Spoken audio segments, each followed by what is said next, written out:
Bonsoir à toutes et à tous, donc chronique numéro 152. Et ma foi, dans cette chronique, je vais encore traiter de la Yougoslavie, et plus exactement, comme son titre l'indique, et comme vous pouvez le constater sur mon mur d'image, la destruction de la Yougoslavie par l'Union européenne et les États-Unis. Aujourd'hui, avec le recul et les informations que nous possédons, nous savons pertinemment que la Yougoslavie a été, je dirais, le laboratoire otanesque de ce qu'ils ont ensuite mis en place jusqu'à la Syrie. Donc, pour en revenir à la Yougoslavie, effectivement, on pourrait considérer que dans un univers alternatif, j'émets cette supposition, si effectivement l'OTAN ne serait pas arrivée à ses fins et que l'Europe, fidèle laquais ou valet, n'avait pas mis en place les desseins sinistres de la volonté otanesque américaine du moment, si la Yougoslavie, essayons de nous poser la question, existait toujours. Bien entendu, l'expansion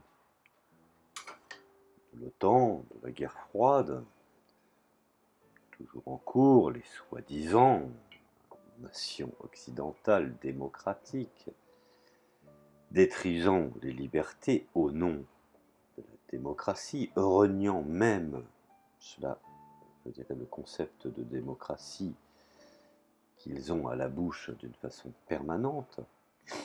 Bref, même si aujourd'hui nous vivons une guerre qui ne dit pas son nom, nous pouvons considérer que nous sommes au niveau de l'amorce dans une forme de troisième guerre mondiale, diluée dans une certaine, je dirais, mondialisation des rapports économiques. Alors, à ce stade crucial de l'histoire, il est absolument, je dirais, impératif d'examiner, sans rentrer trop dans les détails, afin de ne pas être rébarbatif, d'examiner effectivement ce qui s'est passé il y a quelques décennies avec le recul. Et donc la Yougoslavie et l'intention occidentale dans ce pays sont peut-être, je dirais, le meilleur endroit pour commencer. Alors bien entendu, cette petite intervention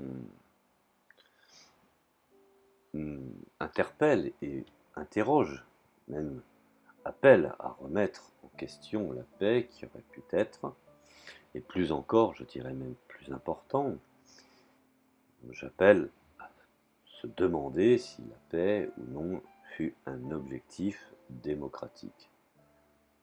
Ne soyons pas non plus trop naïfs, mais nous devons effectivement nous interroger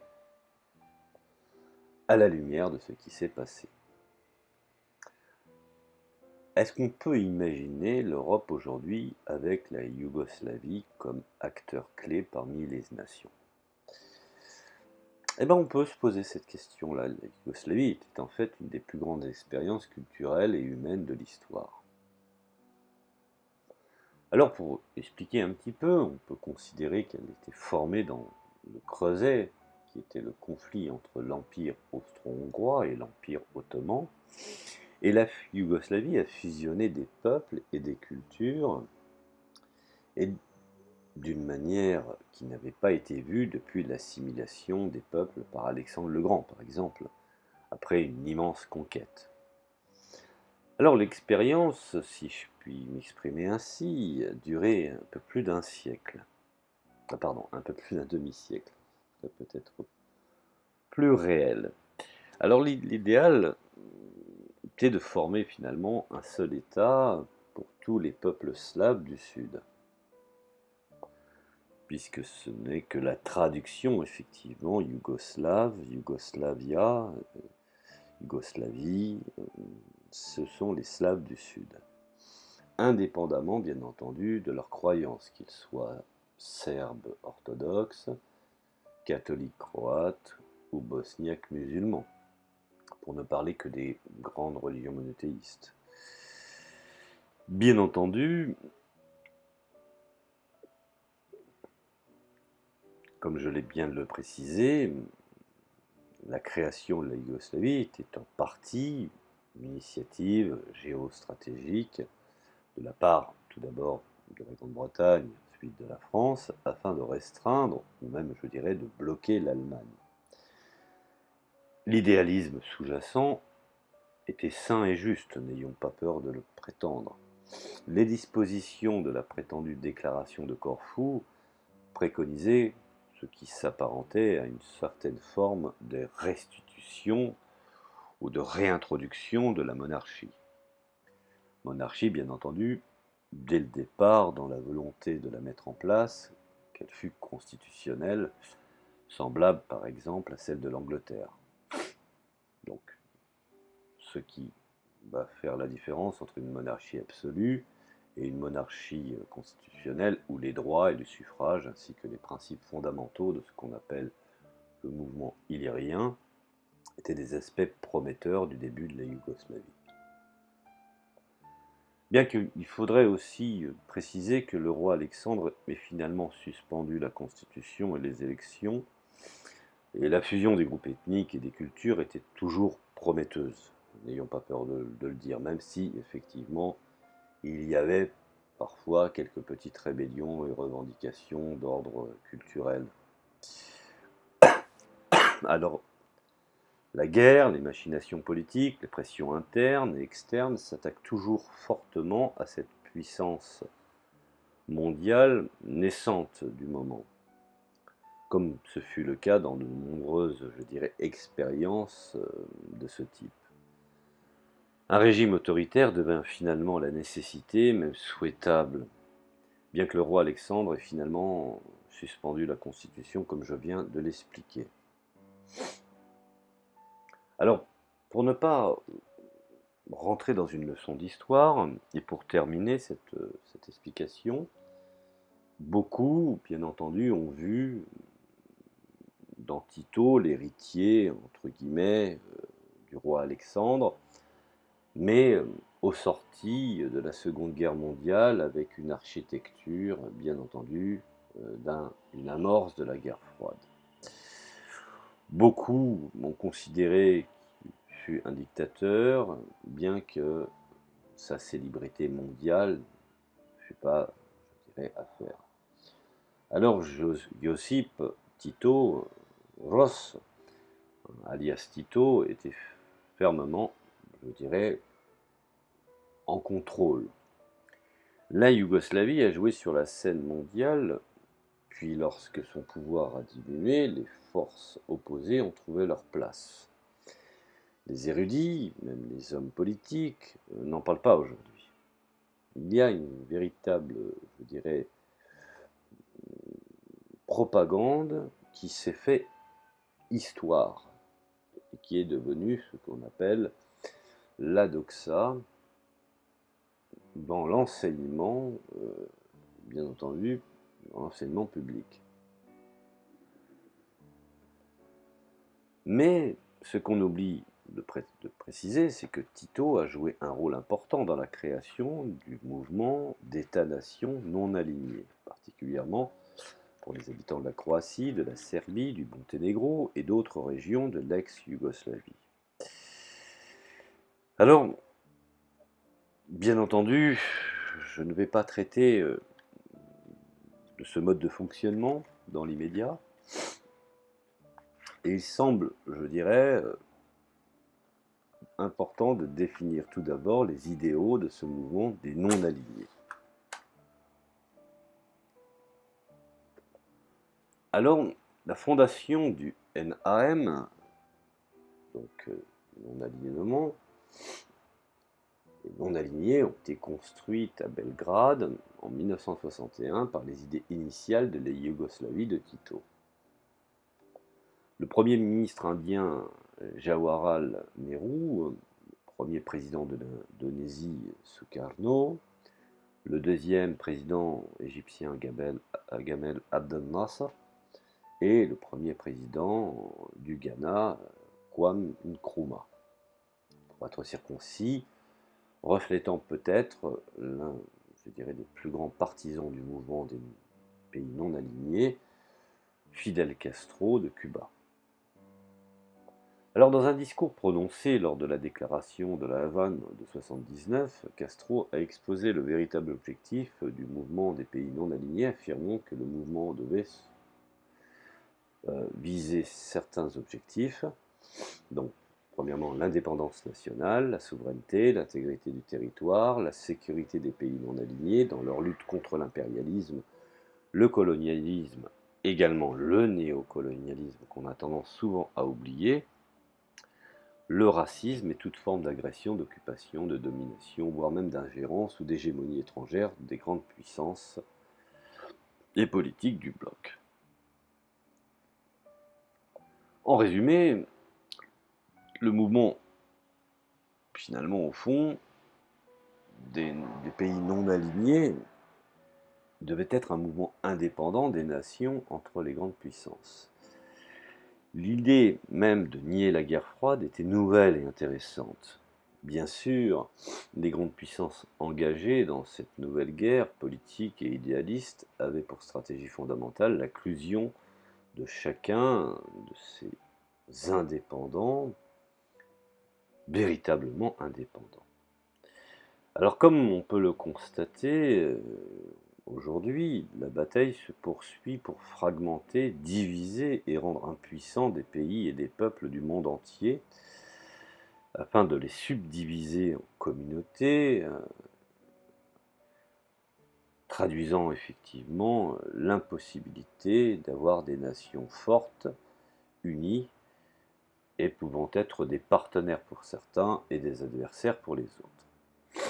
Alors, ce qui se voit plus facilement dans la scission de la Yougoslavie, on va dire la scission, on peut parler de destruction ou de suicide de cette nation, ou de suicide organisé, dans le fait que les États qui ont résulté n'ont manifesté aucune intention de faire partie du mouvement des non-alignés, et au lieu même de cela, l'Union européenne et l'OTAN ont constitué l'attraction gravitationnelle qui a mobilisé la Croatie et les autres, souvenez-vous.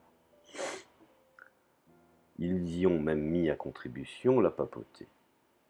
Alors ça, c'est encore un autre problème. Je ferai aussi je dirais, un exposé sur la responsabilité du Vatican dans l'effondrement et la grande braderie des pays de l'Est. Et vous aurez des surprises. Voilà. Dans l'immédiat, restons ce qui nous occupe, ce qui est en l'occurrence la Yougoslavie.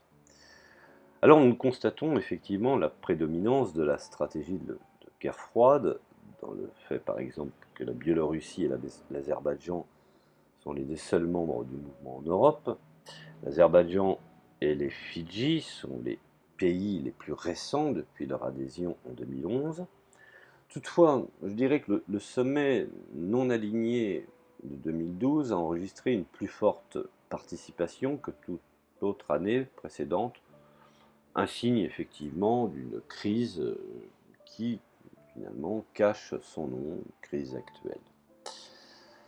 Alors avec un objectif déclaré de paix mondiale et de droits fondamentaux, voire même d'intégrité comme hiatus ou comme dogme, le mouvement des pays non alignés était et reste un cadre de médiation théorique valable, mais si je peux pour ne pas trop m'éloigner et ne pas rester dans la structure des non-alignés, revenons effectivement à cette affaire que je considère comme étant l'affaire yougoslave. Alors, en regardant de manière rétrospective, parce que c'est cela qui nous importe, puisqu'aujourd'hui, avec le recul, la dissolution de la Yougoslavie, la géostratégie de Washington prend toute sa forme, et je dirais même une forme solide. Les actions de l'administration Clinton à cette époque ont été relativisées et propagées avec le même double sentiment orwellien avec lequel le public est aujourd'hui mystifié. La lecture par Washington de la propagande des groupes de réflexion ou des think tanks ou des boîtes à idées comme celle du Brookings Institute le relève désormais. Dans Décision, intervenir et comment s'est terminée la guerre en Bosnie de 98, l'auteur par exemple Ivo Dalder commence par, et je cite, si beaucoup ont écrit avec éloquence et passion pour expliquer l'échec de Washington et de l'Occident à mettre un terme au nettoyage ethnique, aux camps de concentration et au massacre de centaines de milliers de civils, rares sont ceux qui ont expliqué pourquoi, à l'été 95, les États ont finalement assumé un rôle de leadership pour mettre fin à la guerre en Bosnie. Alors, bien entendu, David Ackworth est parti maintenant et il a succombé du cancer il y a quelques années. L'héritage de Soldats contre la guerre se poursuit avec des différences et surtout différents acteurs, voire différents partisans, comme ceux de The Veteran Today et d'ailleurs quant à Bill Clinton qui joue à contre-cœur dans la région autrefois connue sous le nom de Yougoslavie. L'histoire sordide du génocide et de la corruption semble effectivement, à la lumière des archives, sans fin. Une autre histoire que j'ai pu constater, celle d'un Français qui s'était entraîné avec les brigades atlantiques, évoque l'Ukraine, la Libye, la Syrie, et on peut constater que les schémas nous amènent plus souvent à la vérité, plus que peut effectivement constater un profiler criminel. Alors, les terrains ou les terribles terrains meurtriers du pays légitime de Yougoslavie, les investissements dans la décomposition des restes, sous les mains, je dirais, d'une façon définitive, de présidents américains, des seigneurs britanniques et des industriels, je dirais, euh, néo-nazis allemands. Alors pourquoi je dis néo-nazis allemands? Parce que beaucoup d'industriels se sont reconvertis après effectivement le tribunal de Nuremberg et ce sont, je dirais, grâce à l'Allemagne fédérale, euh,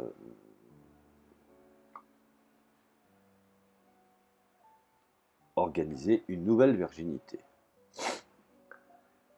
Je vous passe de Krups à Siemens, également à Volkswagen, ou Mercedes, ou même Hugo Boss, qui fut le tailleur personnel de la SS, beaucoup ont été réhabilités et beaucoup ont vu également une certaine vengeance euh, quant à cette destruction de la Yougoslavie euh, en favorisant certains acteurs du passé comme l'État libre de la Yougoslavie d'Ante Pavelic, qui était un essai d'État fasciste inféodé à l'Allemagne nazie, dont on sait pertinemment qu'ils ont constitué aussi des troupes importantes engagées dans les volontaires SS du futur Reich de Milan. Bon, ceci étant, je parlais justement de l'interview de ce mercenaire français nommé Jacques Jean-Luc Porte, qui a expliqué en 1999 comment la brigade atlantique soutenue par les États-Unis avait été constituée.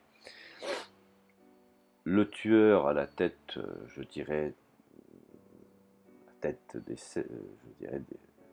voulant la tête des Serbes et des Croates, de son propre aveu, il nous explique comment le fascisme et les nazis, similaires à ceux vus récemment en Ukraine avec le Maïdan, ont constitué une brigade d'assassins qui procède au démembrement d'un ancien grand pays, bien entendu, avec une doxa anticommuniste, antisocialiste,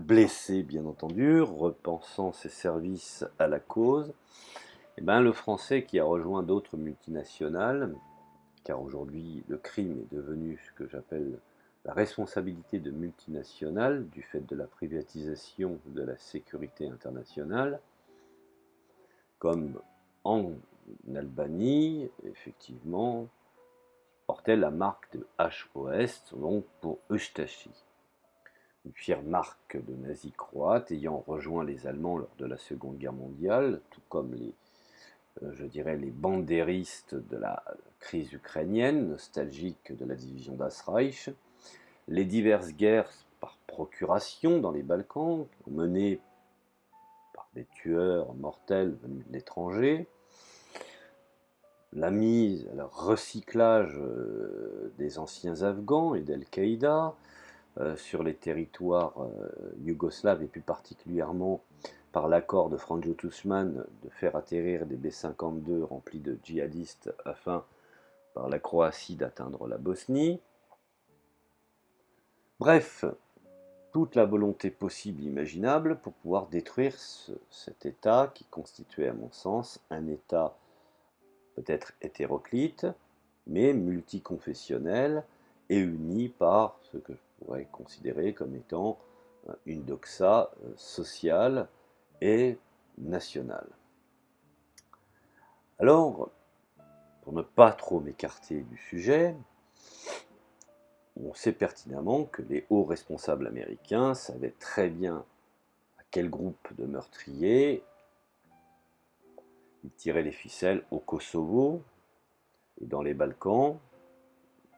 La Yougoslavie est devenue le modèle pour l'Afghanistan et l'Irak, sans bien entendu parler de la Libye, qui est yougoslavisée, la Syrie, yougoslavisée, l'Irak, yougoslavisé, puisqu'aujourd'hui nous sommes à l'amorce d'une indépendance kurde en Irak, et des territoires chiites.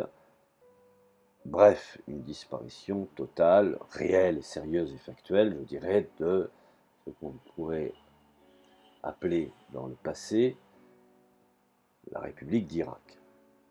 Bref, tout cela a concouru effectivement au printemps arabe et à l'attaque anti-russe actuelle, puisque les noms de Madeleine Albright, Javier Solana, le général Wenceslas Clark, qui aujourd'hui reconnaît effectivement quels étaient les éléments un peu comme, je dirais, le projet Ajax, hein, rappelez-vous, s'occuper à la fois du Congo, du Guatemala et de l'Iran.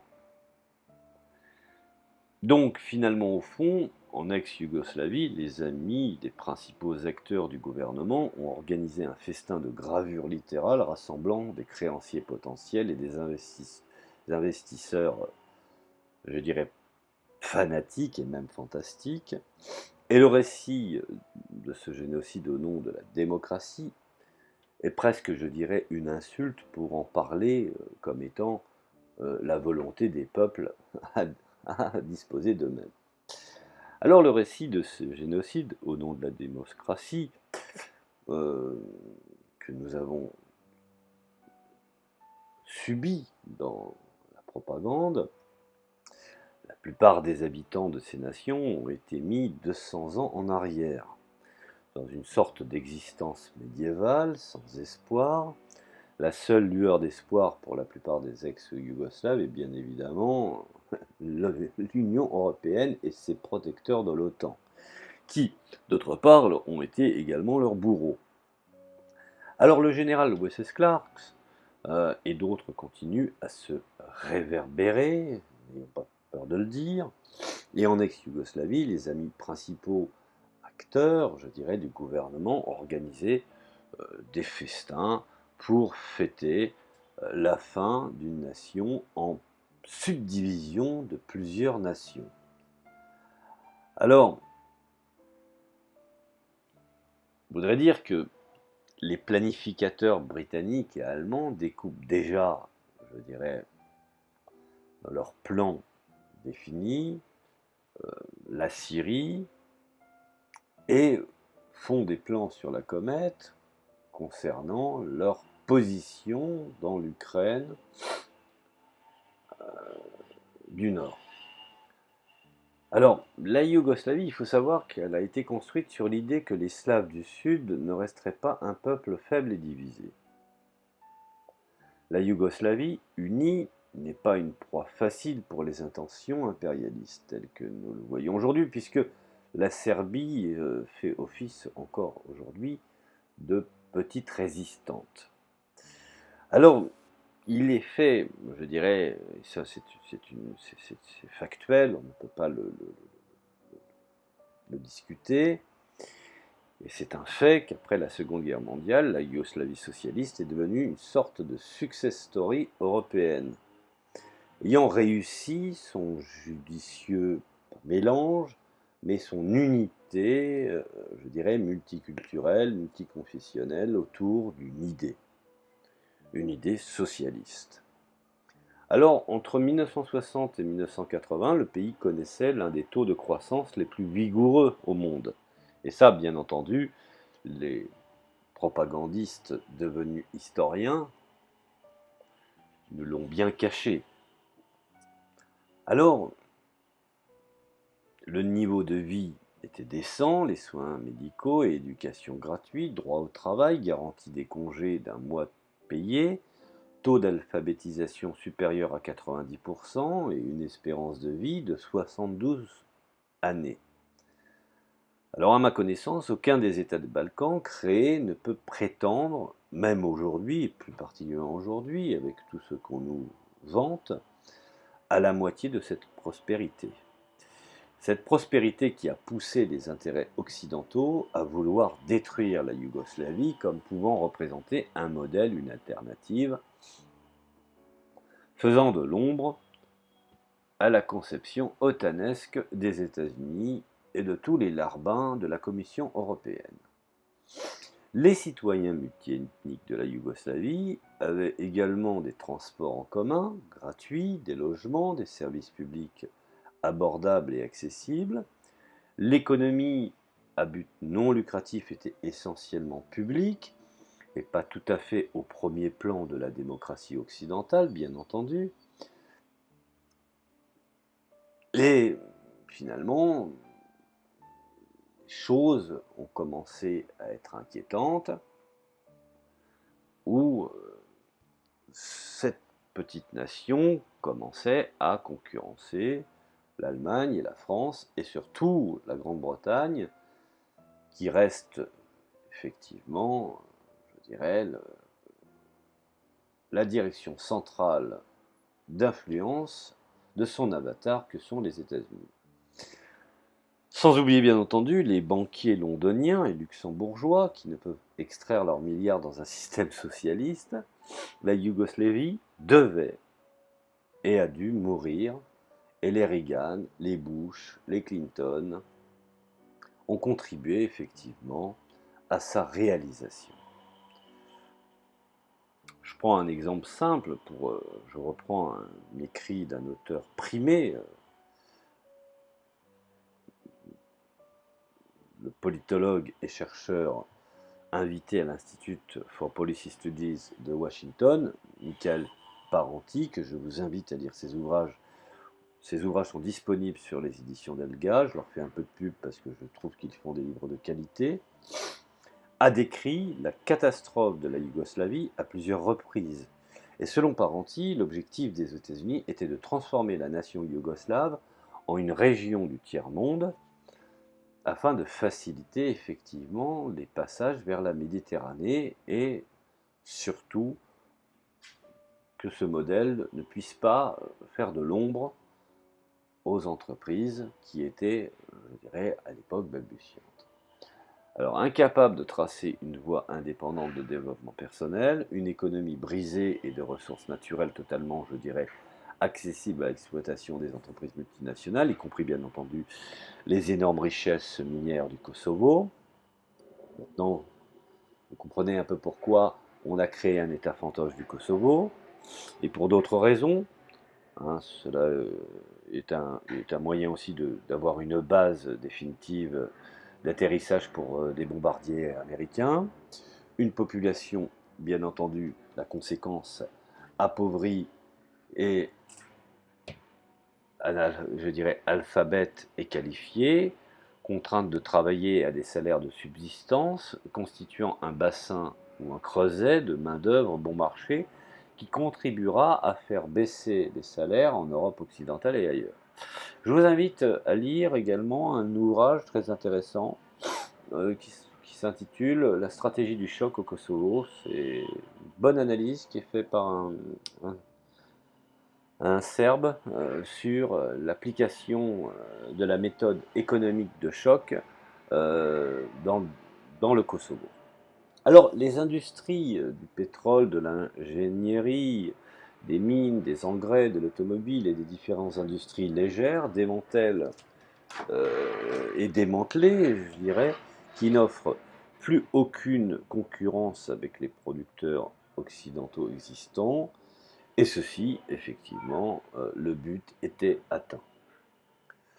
Alors cette stratégie, même si aujourd'hui on peut considérer que chez certains avertis, je ne dirais pas spécialistes, mais beaucoup de gens aujourd'hui sont avertis, même si cette stratégie est considérée comme étant effectivement familière, on peut se rappeler le plan de la Rand Corporation pour la Syrie par exemple, ou l'Ukraine, le Donbass et la Crimée, je dirais qu'il a été compris avant l'Euromaïdan. Et quel est le plan pour la Russie également? Rappelez-vous la volonté des Chicago Boys, par le biais du sinistre ivrogne Eltsine, de faire de la Russie un État découpé de matières premières permissibles aux fonds d'investissement occidentaux et plus particulièrement américains. Et c'est là que le métal rencontre la viande, je dirais, si vous permettez cette expression, dans la catastrophe des Balkans, où l'Occident a diabolisé les Serbes, principale figure de résistance. En Libye, bien entendu, ce fut le colonel Muammar Kadhafi. En Syrie, Bachar al-Assad. Et pour finir, au fond, Vladimir Poutine. Et au sommet, Xi Jinping, avec son socialisme à la chinoise. Puisque finalement, au fond, si cela semble contrit, je dirais, je suis désolé, mais c'est le monde dans lequel nous vivons aujourd'hui. Il faudra peut-être à un moment donné regarder les choses en face et arrêter de rêver ou d'imaginer un monde imaginaire. Bien entendu, par le pouvoir des citoyens américains endormis, drogués, stupides, avec des babioles sans valeur, du super-capitalisme, le monde est en train d'être envahi petit à petit par des tyrans, n'accédant plus à des coups d'État ou même à des invasions, mais bel et bien par leur tapis économique, où aujourd'hui les tyrans ne sont plus que je dirais, des VRP ou des fonctionnaires de la machine des marchés. Alors, si la Yougoslavie, je reviens à ce que je prétendais au départ de mon analyse, la Yougoslavie avait survécu, et si la grande expérience ethno-socialiste avait fonctionné, il est prudent de dire que notre monde serait totalement différent aujourd'hui. D'une part, l'Union européenne, avec le mouvement des États-nations non alignés opérant au sein, je dirais, de ses frontières actuelles, serait moins puissante, beaucoup moins d'influence, géopolitiquement bien entendu. Toute l'Europe aurait pu se rendre à Belgrade, et de là, dans 6 républiques se battant pour obtenir des miettes de Bruxelles, pour donner une impulsion à, je dirais, ce que je suis en train d'essayer d'imaginer, fameux imaginaire de la nation yougoslave. Je vous laisse avec la situation économique relative des États du Balkan, actuelle dont le PIB de la Yougoslavie en 91, classé 24e parmi les nations du monde, comme le disait l'ancien président Ronald Reagan. Vous êtes mieux? Alors, en 2015, la Bosnie-Herzégovine se classait au 112e rang sur le plan économique et les conditions se détérioraient. Néanmoins, les pauvres bosniaques pensent que l'adhésion à à l'Union européenne résoudra tous les problèmes. Vous n'avez qu'à demander aux Ukrainiens le fait de vouloir rentrer dans l'Europe. Quels sont les critères pour entrer? C'est d'accepter l'inflation et la découpe en masse, je dirais, de leurs intérêts. La Croatie, par exemple, est actuellement au 76 rang mondial sur le plan économique, mais Bloomberg vient de nommer le pays parmi les 10 pires du monde. La Macédoine se classe au 130e rang.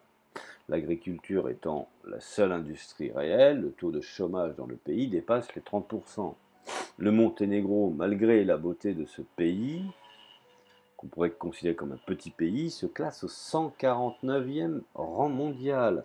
À l'instar d'autres anciennes républiques, le Monténégro est convaincu que l'ascension de l'Union européenne résultera tout. La Serbie occupe le 87e rang du PIB et semble à bien des égards plus stable que ses contemporains. Et je dirais, n'oublions pas la Slovénie, qui se classe au 80e rang du PIB et constitue pour certains un miracle potentiel si le tourisme et des autres industries continuent bien entendu à se développer. Et tout cela sont des chiffres factuels de l'OCDE. Donc on ne vienne pas me dire qu'effectivement ce sont des chiffres fantaisistes. Alors, d'un point de vue personnel, effectivement, nous pouvons constater à la lumière de la documentation et des recherches que les mouvements de prospérité dans l'ex-Yougoslavie, les Jeux Olympiques de 84 à Sarajevo, et c'était les premiers Jeux Olympiques d'hiver, jamais organisés dans une nation socialiste, pour ne pas dire communiste, le relais de la flamme à travers Dubrovnik, puis Split, Ljubljana, Zagreb, et d'innombrables autres villes yougoslaves a abouti à un moment de fierté à Sarajevo. Les noms des athlètes qui ont remporté les médailles d'or ont maintenant été brouillés. Plus personne, finalement, n'en font état. La petite mascotte de loup, le Bučko, créé par le peintre slovène Jože Trobec, est gravé dans beaucoup d'esprits pour une raison de nostalgie. Le petit loup représentait bien la population de ces pays du Balkan et les loups occupent une place importante dans les fables yougoslaves. Ils incarnent le courage et la force, symbolisent également l'hiver. Et même quand on tape ces dernières lettres, on peut penser que ce peuple courageux et puissant de Yougoslavie aurait pu gagner si son destin n'avait pas été interrompu par des étrangers. Et effectivement, c'est que la 24e place est loin du 140e, la 140e place aux Jeux Olympiques. En ce qui concerne la Yougoslavie, cette nation, je dirais, tout comme la RDA, ou même à d'autres considérations, l'Union des républiques socialistes soviétiques, sont partis pour toujours. Voilà, c'était une petite analyse, je dirais, plus philosophique, tout en ayant une teinte historique de cette destruction de la Yougoslavie. Alors, bien entendu, je n'ai pas commenté d'une façon historique, sous une forme de chronologie, quels sont les éléments, les acteurs, mais je voulais essayer d'imaginer si certains ne se seraient pas mêlés dans ce pays, ce que les choses auraient pu être. Voilà, je vous remercie de votre temps d'attente, pour avoir écouté, puis pour ceux qui ne désirent pas écouter, écoutez, passez votre chemin. Je vous remercie et je vous dis à la prochaine chronique.